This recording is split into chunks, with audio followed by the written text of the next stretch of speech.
Assalamualaikum warahmatullahi wabarakatuh. Perkenalkan, nama saya Indri Nurcayati, absen 16 dari kelas 11 akuntansi 2. Di sini saya akan menjelaskan mengenai struktur dan isi serta jurnal penutup, laporan operasional, dan laporan realisasi anggaran. Yang pertama yaitu laporan LRA. Laporan LRA merupakan salah satu komponen laporan keuangan pemerintah yang menyajikan ikhtisar sumber, alokasi, dan pemakaian sumber daya keuangan yang dikelola oleh pemerintah pusat atau daerah yang menggambarkan perbandingan antara anggaran dan realisasinya dalam suatu periode tertentu. Di sini ada 3 struktur dan isi LRA SKPD. Yang pertama, pendapatan, yang kedua belanja, dan yang ketiga surplus atau defisit LRA. Yang kedua, saya akan membahas mengenai laporan operasional atau LO.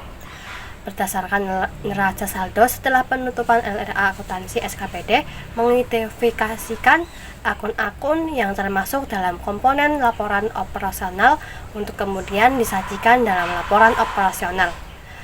Laporan operasional disusun untuk melengkapi pelaporan dari siklus akuntansi berbasis akrual. Struktur dan isi LO SKPD ada 3. Yang pertama, pendapatan LO, yang kedua, beban LO, dan yang ketiga, surplus atau defisit LO. Perbedaan antara LRA dengan LO adalah di sistem akuntansinya. Jika LRA menggunakan basis kas, sedangkan LO menggunakan basis akrual. Perbedaannya juga terdapat pada isi dan strukturnya.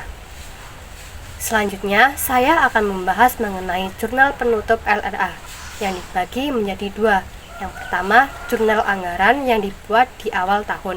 Jurnalnya ada estimasi pendapatan di debit, apropriasi belanja di kredit. Yang kedua ada jurnal penutup LRA yang dibuat di akhir tahun. Di sini dibagi menjadi 3 bagian. Akan tetapi sebelum itu kita perlu ketahui bila besar pendapatan berarti surplus atau laba. Namun jika besar belanja berarti defisit atau rugi. Lalu kita bahas yang pertama, menutup jurnal anggaran. Jika surplus, jurnalnya adalah apropriasi belanja di debit, estimasi perusahaan di debit, dan estimasi pendapatan sal di kredit. Jika defisit, jurnalnya adalah apropriasi belanja di debit, estimasi pendapatan di kredit, dan estimasi perubahan sal di kredit. Yang kedua, menutup realisasi anggaran.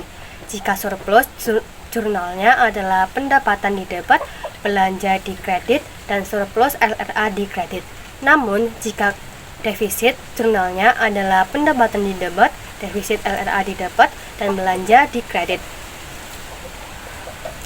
Yang ketiga, yaitu menutup surplus atau defisit LRA ke estimasi perubahan sal. Jika surplus, jurnalnya adalah surplus LRA di debit dan estimasi perubahan sal di kredit. Sebaliknya, jika defisit, jurnalnya adalah estimasi pendapatan sal di debit dan defisit LRA di kredit.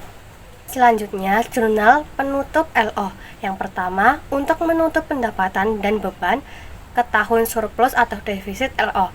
Jika surplus, jurnalnya pendapatan di kredit, beban di debit, surplus LO di kredit.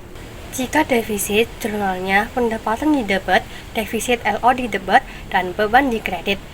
Yang kedua yaitu menutup surplus atau defisit LO ke akun ekuitas. Jika surplus, jurnalnya surplus LO di debit, ekuitas di kredit, dan jika defisit, jurnalnya ekuitas di debit dan defisit LO di kredit. Sekian dari saya. Wassalamualaikum warahmatullahi wabarakatuh.